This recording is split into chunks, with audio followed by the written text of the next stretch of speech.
bones, bones, bones, the dum bones, bones, bones, bones, the bones, bones, bones, bones, the dum bones, bones, bones, bones, the dum bones, bones, bones, bones, the dum bones, bones, bones, bones, the dum bones, bones.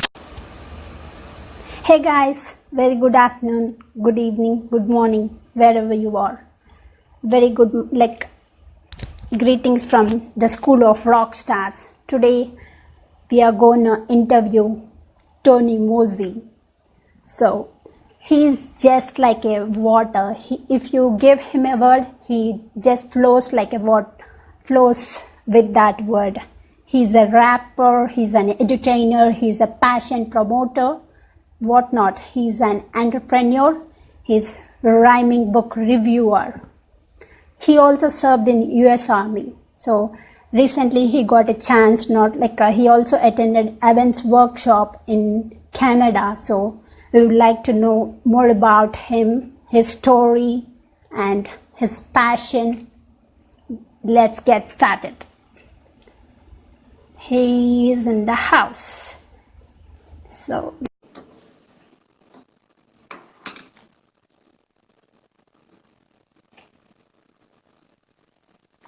Education, education.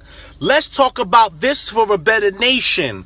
We're moving towards edutainment because people's minds ain't so patient. I know I'm trying to attract their attention, man, but listen to this. We got lower attention spans.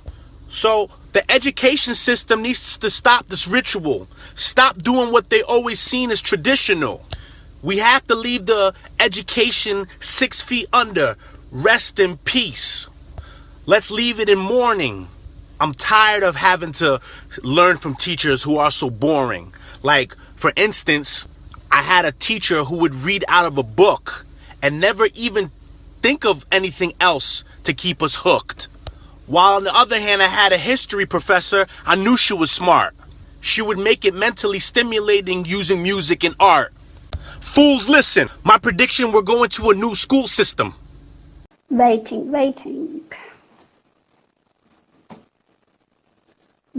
for Tony. Hi Tracy, thank you for joining.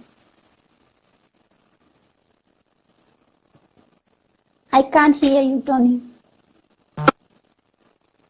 Hello? Yes, I can hear you now. Okay, good. I got a fan on because it's a little warm. So I don't know if it's going to blow up on their phone, but anyways, how you doing? I'm doing great. Welcome, soldier. You are a soldier. So how is your day? So you went to Harvard University for applying for your education. So how is it? Beautiful. I mean, I'm back in school. I went for my undergraduate and my graduate degree in psychology, and I didn't go to Harvard. I went to a state school in Connecticut, and for the fact that the military and the Veterans Hospital is paying for me because I served in the Army, I see a wonderful opportunity for me to connect and attend school at the Harvard Extension School. So, yeah, it's a good day. Why you choose psychology degree? Do you have a passion towards it, interest from childhood, or? Yeah, so I mean, I don't know. When I first started, I was undecided. I went into the Army first. I enlisted when I was about 17 years old. My mother was like, you need to get your head on straight because you're still unfocused. You're still having issues. You don't know exactly what you want. And the fact that my mother was a nurse, she was going to go into the Navy, but she never did. So she kind of felt she felt that I would regret not going into the military. So, because of the benefits and all the wonderful positive things that come out from serving. And so I enlisted at 17, went to basic training. And when I got out, I missed a semester, but I was able to go in obviously the next semester and attend school in Connecticut. It wasn't until a year later that I finally declared the major in psychology. What made me love what made me want to get into psychology was I had an awesome introduction to psychology professor.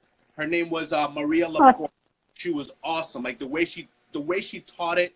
She was, you know, a woman that's had 20 plus years of experience in the field. She was just awesome. And that's what lured me in initially. And I was like, you know what? I think I'm going to, you know, declare a major in psychology.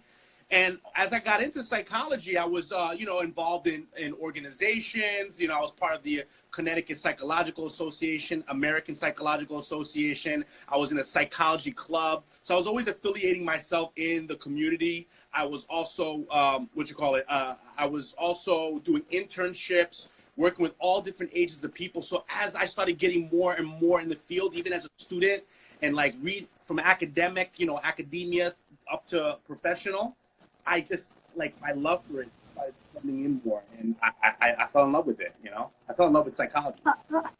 Awesome.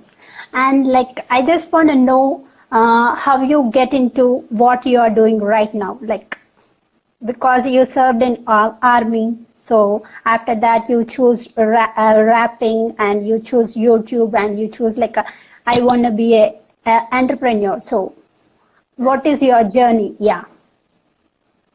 So the rapping thing, the acting thing, the academic thing, that's come a long way. I've been doing this since I was a kid. Those separate components. It wasn't until 3 years ago that I decided to fuse those passions together, because I was attending elementary school, performing arts school. So I learned how to play alto saxophone, act in the drama troops. They taught you how to sing, you know, visual arts, dance, all that. But my two biggest suits were playing the alto saxophone and acting in the drama troops. And that same year, when I first picked up the alto sax, I was very involved in the reading community. My mother read to me a lot. You know, she taught the whole value of books. You know, I wasn't living in the nicest of area. It was very, very poor, very rough neighborhood I was living in Yonkers, New York. But I learned through reading books and the fact that I was literate, that I knew that knowledge was potential power. And I saw it because all the kids were like, go to him, go to Tony, because Tony knows how to read. Go to Tony because he could read this manual or read the directions that tells us what we need to do. Like, that knowledge was a key to open for potential doors. A few years later, you know, my parents divorced, and a few years later, I moved in with my mom and stepdad, and I got into hip hop. I joined a rap group at the age of 14. And once I touched that mic, once I wrote my first lyric, I fell in love with that as well. So like reading, playing music, rapping, I mean, as soon as I touched it, I knew it was a calling for me, because it was not only effortless, but it just gave a rush to my soul. I felt so good about it. I was rapping even while I was in the army. I was rapping while I was in basic training. I was rapping when I served overseas in Iraq. I mean, I was always music, rapping, whatever, that has always been the medicine to my soul. It's been my therapy. It's been my expression. I've always loved it. And it took a period where I went through a breakup, and this was around 2014, 2013, where I started really going back within and realizing that, whoa, I haven't paid attention too much to myself. I haven't found out what makes me tick. It's been a long time because I've been too busy giving myself to others. I've been too busy, you know, caring about other people other than myself, that I didn't bother going back into what gave me energy, what fueled my fire, what made me want to get out of my bed. More importantly, what was my why? And so I went through, you know, I went through a deep depression period. I was also seeing a therapist to go through all that stuff. And I picked up a book by a coworker. It was called I Am Here, or You Are Here, Discovering the Magic of the Present Moment. And that totally shifted my mindset. It got me really delving into the present versus looking at the past and looking into the future, which was bringing towards my depression and bringing towards my anxiety. I started getting more into mindfulness, meditation. I was literally stopping to smell the roses. And because of that that got me in this whole trajectory of reading more nonfiction books, get into the whole I Am 7. I picked up a whole list of affirmations. I never got in tune with the little Anthony inside, the little Tony inside, and I started doing so. I journal when I was going through this time, even still till now, but I have stacks of journals. Like, I mean, like, it's like so many journals that I've written in, because I wanted to get in tune with myself. I wanted to know what made me tick, what makes me who I am, who am I, you know what I'm saying? Like, what am I all about? And I got to really delve deep into the inner workings of myself, and that same time, I said, you know what? I started discovering it that, like, it's my passions. It's my passions what's fueling me. It's what's getting me out of bed.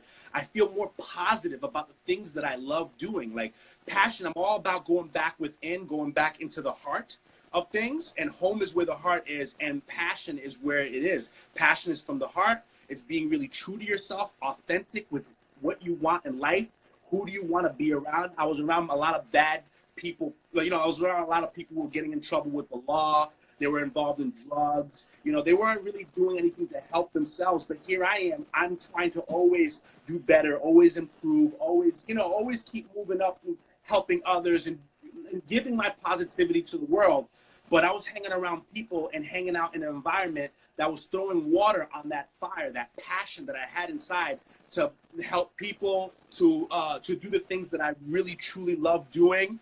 And so I got into this whole idea of being Tony Moze, doing rhyming book reviews, which are hip-hop's, they're actually book summaries of nonfiction books, so books that are like by Tony Robbins, books that are by Simon Sinek. I mean, the list goes on. I read a lot of books. And those books really have revolutionized my life, and I want the world to know that. I want the world to know that they too have potential, and it's all in them. If they can look inward, they can grow, they can move up, they can realize their potential if they start first from within. So it took that journey of really delving deep into myself, into what is it, who is it that I am, how can I, like taking care of that little Anthony that's inside of me, because I never did that. I never really looked back. I never really looked within. I was too busy caring about what was going on outside of me, too busy worrying about what was going on outside of me in the past, on the future, to really look at what's going on inside of me in the present. And that really got to know, like, I got to see there, like, a whole host of things of why I continue attracting the things that I did. And so the journaling, the meditation, the reading the books, the I Am 7, the positive affirmations, the visualization, all those series of things took me out of those situations that I was constantly stirring in. So here I am today, happy and yes, awesome. You. Like great story and great passion. So how your purpose can help you find your passion? Like, what is the difference between purpose and passion? Yeah, well, first off, I always say I want to define passion. Passion is energy. I see people who are passionate, like Gary Van, Eminem. I mean, those people who do what they do it passionately. So they do it with energy. The second thing I say, passion, it comes from the heart. Passion, I see it as like something that's from the heart, which is basically from within. So you're doing things that are coming genuinely and authentically from who you really are as your core and your foundation. And also, passion is therapeutic. When you're doing something you're passionate about versus what you're not passionate about, there's a certain outcome, there's a certain feeling, there's a certain emotion that you have when you pursue something that you're passionate about versus not passionate about. And I see that with everybody. When you tell someone when you see two people and you ask one person to talk about something that they're passionate about versus the other person who talks about something they're not passionate about, you see it in their body language. You hear it in their yes. All that you can tell. Oh my God, this person's so excited about this. I can tell he loves this. And and this is not something. This is only in hindsight that I'm thinking about, because when I pursued something that I was passionate about and I told it to people, I didn't know this, but I was inspiring and influencing people to do the same thing too. They're like, holy moly, if he feels like this and he's so energetic and he's so happy and so positive about it, I want to do the same thing too. So like now I'm looking at it and I'm like, wow, like when you're passionate, you can be a leader with what you're passionate about, because it's what helps fuel your fire. It's what helps get you out of bed, in the morning. It's like, if you told me to get up in the morning to do something, if you told me to get up at 6 in the morning to do something that I'm not passionate about versus get up in the morning at 6 in the morning to do something that I am passionate about, you will see me hit the when I'm doing something that I'm not passionate about, I will hit that snooze button. Snooze button. I Yes. wake. I'm putting on my clothes. I'm going through the motions like, oh my freaking God. But the moment you tell me to do something that I'm passionate about, the moment I hear or I know I'm going to do something that I'm passionate about, I'm up at like 4:30 in the morning. There was times that you know what I'm saying? Like I think about this, like passion is therapeutic. Passion, like, you know, can either, if you're not passionate about it, obviously it's what leads to maybe your depression. It leads to just your low vibration, your low energy. You don't feel compelled to do things. And so passion really is important. Purpose. I mean, I feel purpose is, and if I'm thinking about it real quick, because this is new, and thank you very much for posing me this question, I feel like purpose is more of the definition. Like, you know, what is your definition? How do you define? What are your principles of life? I feel like that's what your purpose is. And I mean, that's what a purpose means to me. And my purpose is, of course, is to continually do the things that I'm passionate about and also inspire the world as well to pursue their passions. So that, I mean, that's what I say about the difference between purpose and passion.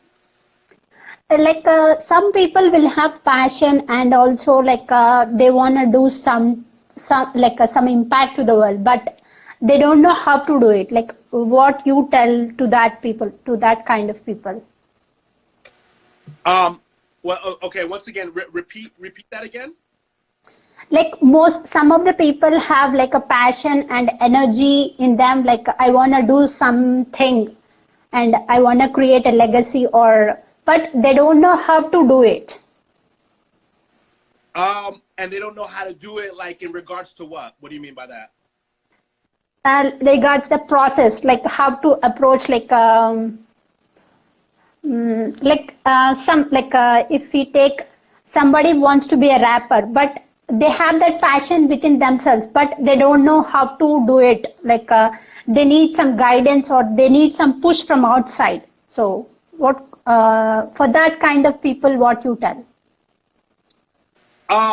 So I mean, I think about this. I'm thinking about, there are different levels of passions. There's passions that you dream about. You're like, whoa, I like that. But it really is. It's like, what is it that motivates you? What is it that makes you move forward into whatever endeavor it is? If that person says that they're passionate about rapping, then why are they not doing it? You know, if that person says that they're passionate about travel or they're passionate about writing, then why are they not doing it? I believe we're all motivated by something. I mean, motivation, I mean, like, obviously there's the natural motivations, like, you know, you have to get up and use the bathroom or eat food to survive. Like, those are those, like, inclinations. But then there's other, like, higher order things. And I do believe that people out there, you know, like, higher order things, like, that could even be watching TV. You know what I'm saying? Like, why is that person so, like, compelled to do that versus something else? I mean, but, you know, you have different levels of that. You know, like, watching TV to me is more like a lower ordered priority. But, like, I really do believe, it comes down to, like, what are you really compelled to do? And that person needs to do it over and over and over again to finally realize that is their passion. Because, like, yes, it could be something that you're playing with, you know, something that you're just dabbling in. But if you find yourself doing whatever that endeavor is over and over and over again, you find yourself doing it effortlessly, you find yourself feeling great after doing it, then you know that this is your passion. This is what your purpose is. Like, your purpose is this passion right here, is this passion project, this passion plan, you know, this passion endeavor. And like, and the question, what is the real difference between like having a degree and the real education, getting real education?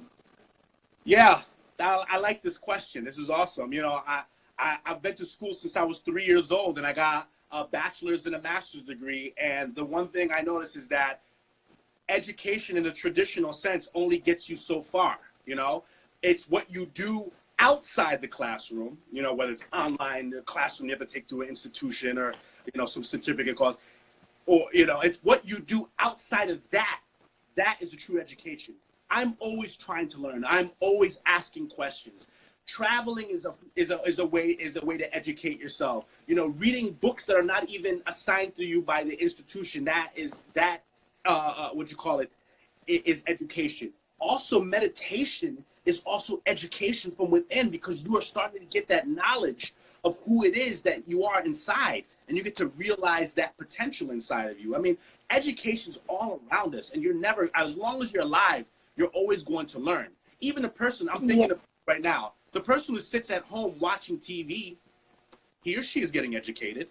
I mean, it's in a different manner, but he or she is getting educated in some kind of way. They're learning about characters and stuff like that, and that depends if you want to be in that realm. Like for me, maybe I should watch a little more TV. You know what I'm saying? Like I'm thinking of like some people who I know, like who live down the street from me, who love watching TV. And I'm thinking like maybe for me, for a person who likes to do music videos with acting, I should be going back into watching some movies just to get that education for myself. You see, like I worked in the field of psychiatry, right? I worked with psychiatric children who had, children, adolescents, and then I worked with adults and geriatrics. These kids had behavioral issues. They had psychological issues. They were dealing with mental health problems such as psychosis, depression, anxiety, ADHD. They were dealing with all that stuff. And the thing, and when I say ADHD, that's of course what made me like kind of veer off. But like I'm thinking, and let me grab my thoughts again. But like education, like it's happening all around you, no matter what, whether you're living or whether you're going to school or whether you're out of school. And I really do believe like education in the institutional sense, like I said, it's kind of limited. Like you only know so much. At my school, when I went to the state schools, we learned how to sit in class and all look at one person talking to us in talking to the rest of the class. But I didn't know how to really network. I didn't know how to work in groups as much. I didn't know how to do other real life skills such as balance a checkbook or budget or save or invest. I didn't learn any of those things. I had to find that out outside of the school. And so I mean, people have to remember, man, like just because you went to college doesn't mean that's the end all to what you're learning, like to your knowledge. And I didn't want to rhyme, but I did off the mind one time. So yeah, I'm just saying, like, school is only meets you a certain way. What you do from it after, and like I said, going back to working in psychiatric, I learned so much about the human working in the field than I did through a book. I learned about it so much, like, because human beings are very nuanced. There's certain things that like the book can tell you so much objectivity, but they don't necessarily delve into well, what about in this circumstance? What about in this situation? What do you do during that? What about this kid and that? They don't really do that. A lot of things is just very linear. And so, like I said this before on one of my podcasts and videos, that like the traditional or institutional education system is very linear with how they teach. It's just like they don't really teach you all the other things that come in life. So yeah, you should always be learning and always learn outside of school. Yeah, books teach us like a different kind of experience, because books gives us like other person's experiences in their life. So we really need that.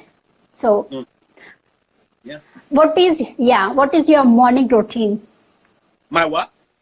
Morning routine? Oh man, morning routine. Okay, so the tradition is jump out of bed and then take a cold shower, because I love that rush of energy. Like the cold water, of course, is like my morning coffee, but it also has so many other great benefits. I love making I have a comfort bowl that I love to make of food, and it's typically a concoction of oatmeal, banana, puree, almond butter, almond milk, and a scoop of protein powder. I love that. And then I love going out for a walk. Pardon?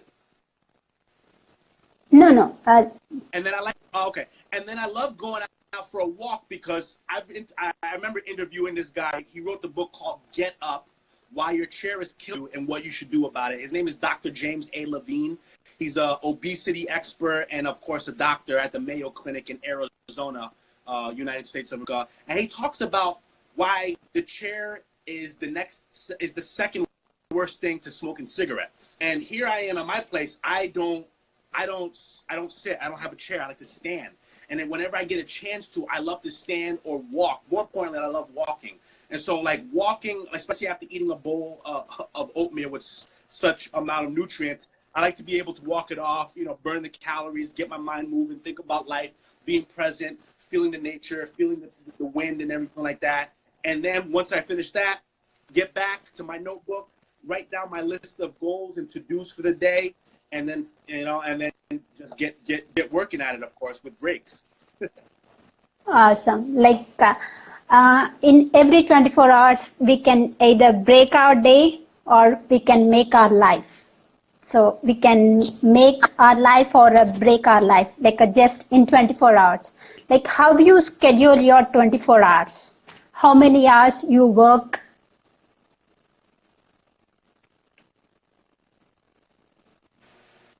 I'm sorry. I'm sorry, you're breaking up here. Can you? Yeah, like how do you Hello? schedule your how do you schedule your day?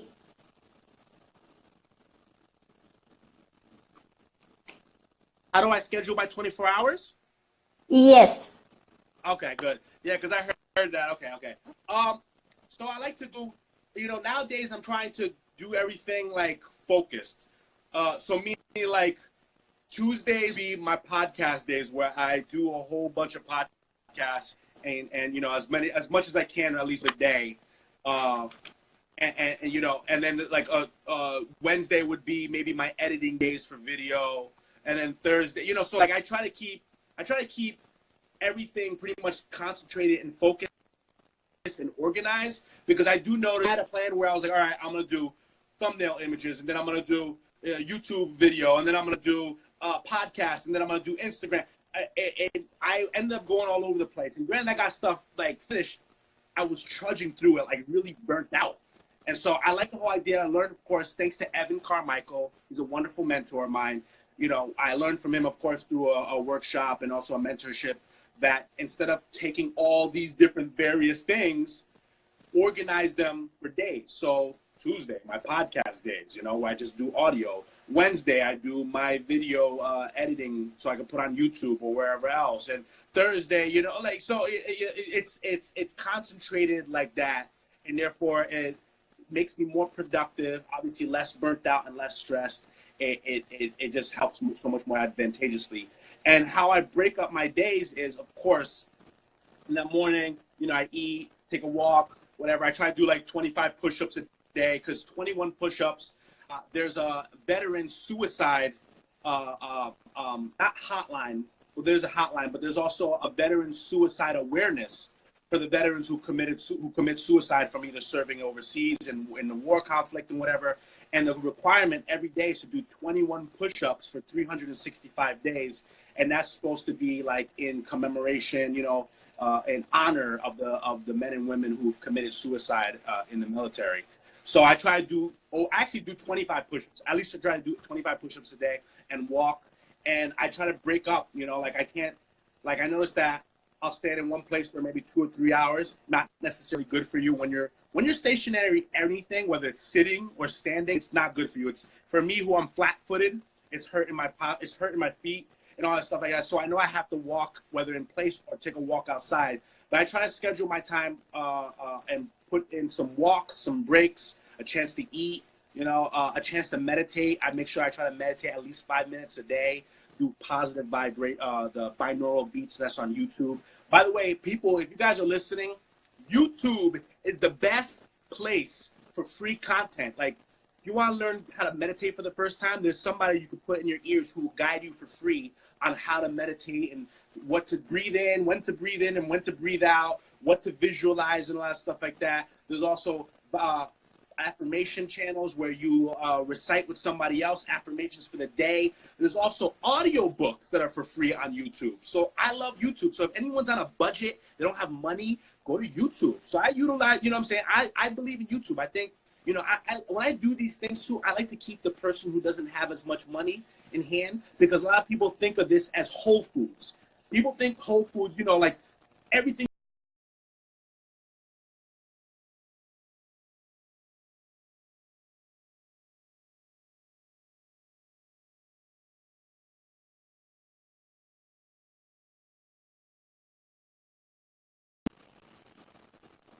Hello. Hello. Hello. I mean, Hello. Hello? Yeah. Yeah. Okay. Okay. Uh, So so yeah, like you work also, like you do a day job, right? For your expenses and bills. So how you schedule your day job and your side hustle? I like that. Yeah. So I drive Uber and Lyft, everybody. So I worked in the field of psych for 10 years, and then when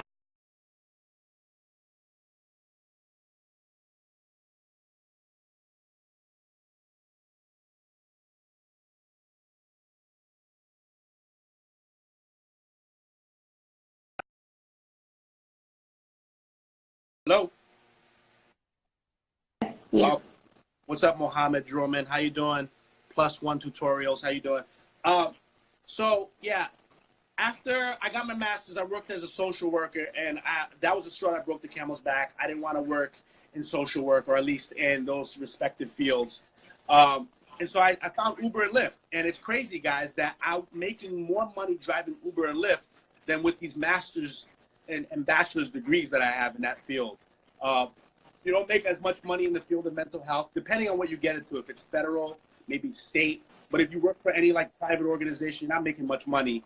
And so I know like the whole idea of entrepreneurship is not only just a way to earn money or earn an income, but it's also an expression. It's also freedom, and it's also helping the world in a shape, in any way, shape, or form. And so you have me driving Uber and Lyft. I'll drive it in the morning, like around, I'll drive it a little bit in the morning, like around 7 to 9, and then I'll come back home and then work on my, my passion project and all that stuff, my hustle, my side hustle, my freelance business, all the way till about 3 or 4, and then I go out on the road again, and I drive from 5 to about 9, and then I come Awesome. home again and try to work around my passions again. So yeah, it's like wake up, do a little exercise, affirmations, write down your stuff, go drive for a few hours, come back, and then work on that stuff all the way, so I'm working from 10, 11, 12, 1, 2, 3, so for at least 6 hours in the middle of the day,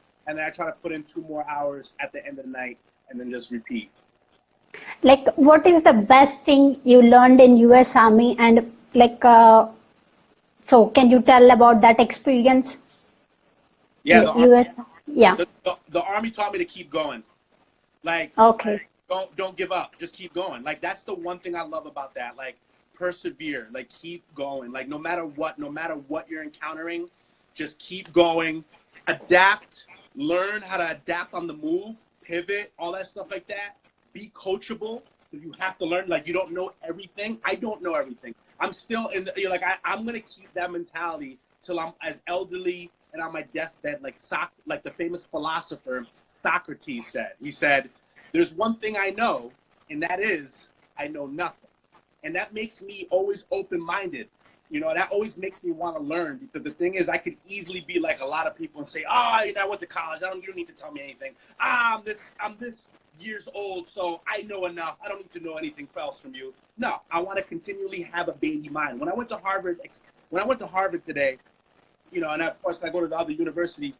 When I'm listening, when I go to a place for the first time, I just try to be open about it. I don't even say, okay, you got to go here and you have to learn this, you have to do this, I just try to be open and flexible, because you never know, you might even get the nuances of what someone said, or you might even catch other things. I feel when I come in sometimes, actually most times when I come in with a purpose, my vision's so narrow that I don't bother learning about all the other things. And I do believe in the beginning, it's good to have a wide perception. Keep your mindset large.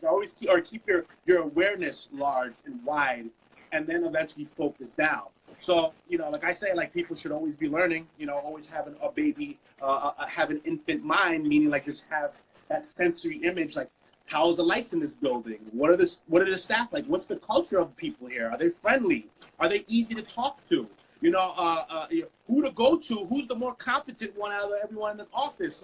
What resources should I utilize? What programs should I apply to? So it's just keeping that mind aware and learning about everything, whether it's the people or the curriculum or whatever, or the environment, whatever. Just keep that open mind.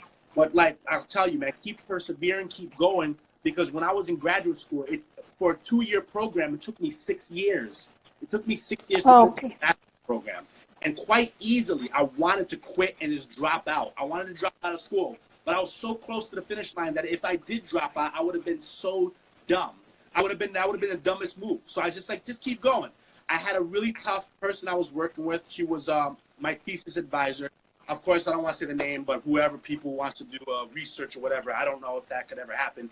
But the research advisor that I was with, the thesis advisor I was with, she wasn't a help. She was very flaky. She was never available. Like she was all over the place. And I'm just like, this is not going to get me to finish my master's degree thesis when I'm working with an individual like that. But during those situations, it taught me a lot of things, a lot of indirect things for what I need to learn, what I need to do for when I'm out of school, like picking the right kind of partners, picking the right kind of business people, also asserting myself, which I never did. I used to just let her do whatever. And I think like it comes down to you. Like if you feel it in you, if you know that like you're being kind of like it's unjust, like you've been treated unfairly, you need to stand up for yourself. I had to stand up for the little Anthony inside of me. I had to say, look, man, the little Anthony inside of me, he's hurting, and he's allowing people to trample over him. So I asserted myself, and once I did, that's when the ball started rolling. The chair of the department was like, oh my God, okay, you know what? We'll get you to finish this because you already got your literature review done, and you don't have to do the experiment if you don't want to. I was like, look, I've been to school for 6 years in this program. I don't want to do any more, especially with this woman that I'm with. Like with this specific thesis advisor, I didn't want to be with that anymore. They were like, well, the option is you could work with another thesis advisor, but then I'll take you another whatever years. And I'm like, you know what? I've done enough with this. I just want to get out. And they're like, all right. They're like, okay, fine. So then you satisfactorily completed all your courses. You completed your thesis. So we could just get you on by. And I like, next thing you know, 3 months later, I'm graduating. So awesome.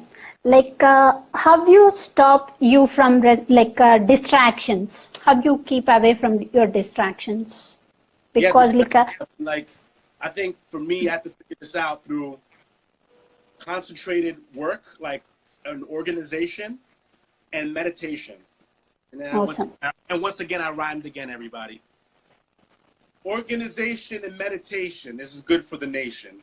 But like organizing your time and the list of things that you have to do or the goals that you have for the day or the week, and then meditating, because meditating, does really like focus and realign you. So I believe at least in those principles there. And like, what is the difference you noticed in you, like before and after attending events workshop? So they push you. They get you to get out of your comfort zones. I love that. I already been through that, and I want to continue being part of that. So it wasn't like necessarily new. Like I've been to men's gatherings, I've been to group therapy where you had to obviously express yourself in front of people, even the more vulnerable stuff, the real like deep, like rooted stuff. So I was already used to having to do that. And of course, one of the workshops was basically establishing, your story, your brand message, stuff like that.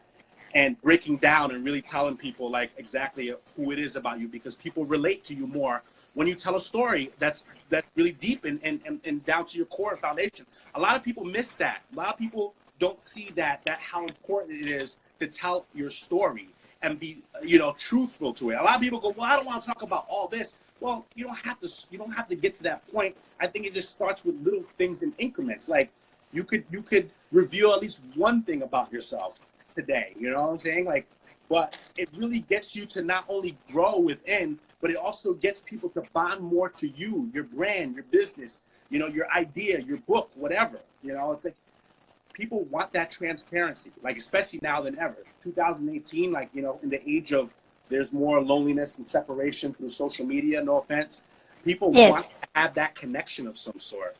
And it just comes down to that. So I really want to attend the session in May 2019. Pardon? I really want to attend that workshop in May 2019. Yeah, definitely, definitely. So should I ask you what your first name is? I'm Revathi, Reoti? Revathi, Revathi. Revati. Yes, it's like my, yeah, like the meaning of my name is star. Oh, I felt it was something from the cosmos. Yes, That's awesome. So you're cosmic. yes. So Revati, that means you're cosmically awesome. And like I have another question to you, like you work in your day job as a Uber and Lyft driver, so you see lot of issues with the customer, like many, like you'll see bad situations, or you'll face many situations that will reflect you in your work. So how you like deal with that if you have a bad day in the morning, like so how you deal with that, and how you make your rest of day happy? Yeah, dealing with a tough situation. I tell you, the things that have helped me in these past years has been meditation. I do the guided meditation. I keep saying this over and over again. Like it has helped me. The guided meditation, sitting back and deep breathing and being present and not constantly perseverating on the past or what happened just before. To also journaling, because people, people want to express themselves, and I do believe expression is a form of therapy. And I'm going to say that me doing what I'm passionate about, deeply rooted, is what is basically me with my human need of expressing myself. Of feeling the six things that Tony Robinson said. Like there's 6 human needs that we have. One of them is to feel unique or significant or important. Like that's one of the things. Like we want to feel significant. There's certainty, uncertainty. These are, I guess there's 6, and I wish I remember all of them. There's certainty, uncertainty, feeling unique, contribution, and I wish I knew what the other ones were. Because unique means to be original, and I don't know if that leads to significance, but those are the 4 ones. And me expressing myself is showing my uniqueness. Me expressing myself is telling people that I am important, just like everyone else. Yes. We have our human needs. You know what I'm saying? Like we thrive off those 6 human needs: certainty, uncertainty, contribution. The fact that I'm also trying to, my mission is also to show and inspire the world to pursue their passions. That's my contribution as well, that I find that gives me happiness and joy and fulfillment. And so expression, going back to the idea, me writing down what I'm feeling at the moment really is very therapeutic. I say the same thing. People need to journal more. People need to write more and express themselves. A lot of people are holding issues, and whether it's momentary issues, current issues, daily issues, weekly issues, lifetime issues, all inside. And eventually you're just going to end up being a ticking time bomb. I mean, this happens with a lot of people. This is what makes people end up going into a psychological breakdown, and what makes them admitted to the hospitals that I used to work at, because they're repressing, they're suppressing, they're holding in all this drama, all this stress. What somebody said to them last week, that they're just a ticking time bomb. They're a psychological breakdown away, you know what I'm saying? Or a moment away from a psychological breakdown. So express yourself, and you don't have to tell the world. You can start off by expressing yourself through written form and writing it in, or putting it in your cell phone. I have Evernote, but there's also a free app that comes with the iPhone called Notes. I mean, you could start there with just simply expressing yourself. If you don't want to write, I use Recorder. I take the recorder, and sometimes if I don't want to write, I'll air out my grievances. Nobody else is hearing me except my phone, and my phone is a robot. So it's not like saying, oh, please stop. Like those stacks of journals that I've written in, none of those journals has said, stop, you're annoying, stop bothering me, you're always complaining. None of those stacks of journals has told me that I'm a complaining piece of crap who's, stupid and annoying. None of them have said that. And that's why I say people need to go back and they need to delve within and express that on some kind of medium. It doesn't have to be on social media. It could be on your notebook. It could be in your notepad on your phone. or you could record it. You know, like there's many ways of expressing yourself, but I do believe people should not bottle it in. They need to express it. It's therapeutic. Awesome. And do you want to say something? It's like almost 45 minutes, so I want to, because... Yeah, a couple questions for you. Yes, please. Revathi, what is your one word? Do you have a one word? Yes, my one word is Rockstar. Why? Why means like in every field, like the word Rockstar belongs to the music side, music field. But for me, it's like the person who is like who do good in their respective fields. I feel that that person is a rock star in that field or in their community. So I wanna be that person. So, you know, I had a talk with some a dude this past week, and he called me out of nowhere, going, "Yo, let me talk to you, and I'll tell you some stuff." And then once he got on the phone, he was more about, "You do this, do this, do this, do this, do this, do this, do this, do this." I don't even know who the hell the kid is. Who is this guy? Who is this guy coming to me telling me what to do? Da, da, da, da, da, da. And that's how it was inside. I felt like, who are you? I don't even know you. But what I did was I stopped myself and I said, let me ask him this question. I asked him why. I asked him his why. Why is he here today on the phone talking to me? Why is he here telling me what to do? Why is he so interested in telling me that I should do this and that? Why? We just kept breaking it down. Yeah, because, yeah. Found out is because when he was a kid, you know, people were treating him like crap, and no one knew his potential until one person, one adult saw his potential and said, look, you're way better than that. I see how smart you are. You're a leader. You're a potential leader. You know, you have this XYZ going for you. And because of that one person, it inspired him to also give that back. Obviously realize that with himself, but also to give that back into the community. And so his why is to help people realize, you know, those people who are maybe not so confident, those people who are going through some crap, those people who, you know, those people who have like maybe no direction or whatever, or no motivation, to realize that they have greatness within inside them and they can be the next leaders of our world. And so I was like, wow, I'm so glad we talked about this. Yes. I could have easily been like, why are you calling me? Like, I could have easily hung up on him, but for the fact that I stopped, I had to ask him his why, and because of that, he felt better. He was like, man, I'm so thankful that you talked to me about that, because at first I was a little nervous and uneasy, and I didn't feel really good, and now the fact that you allowed me to talk about this, talk about myself, I feel so much better with speaking. So the question I always ask is, what is your why? Why is it that you do? Why is it that you conceive this idea? So the question, Revathi, is why Rockstar? Why?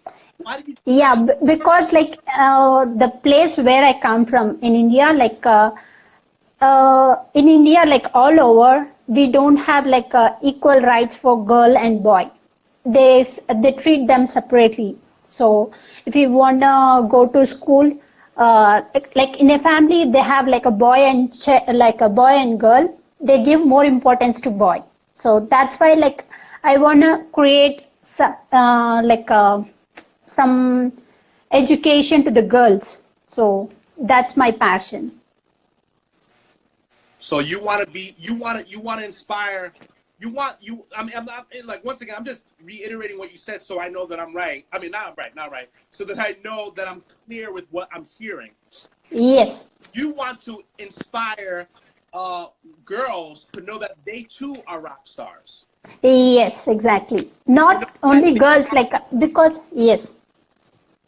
So that they know too that they are also, there's greatness within them. To know that they too are just as equal, if not better, than their male counterparts. Yes, exactly. Because like I feel that all we have a superpower in ourselves, but we don't unlock it, or like we are so busy overlooking it. So we don't take actions to show that power to the world. That's what I believe. So that's awesome. That's awesome. That's great. Nice talking to you, Tony. That's like thank you. I appreciate it. Oh my thank God. you. Yeah. Okay, hold on. Like yeah, yeah, please. Here's a quick going away present I want to say for everybody who's listening, because everybody wants me to spit hot bars. I'm talking to my girl Revathi. She's from the school of Rockstars. Check it out. I spray hot freeze, and this was a dope interview by my girl Revathi. Thank you so much. Thank you. Yes. Have a good day. I appreciate Thank this. you. Thank Bye. you. You too. Yeah. Bye. We can also do some other live session. Awesome. Yeah. All right. Take All care. right. Thank you.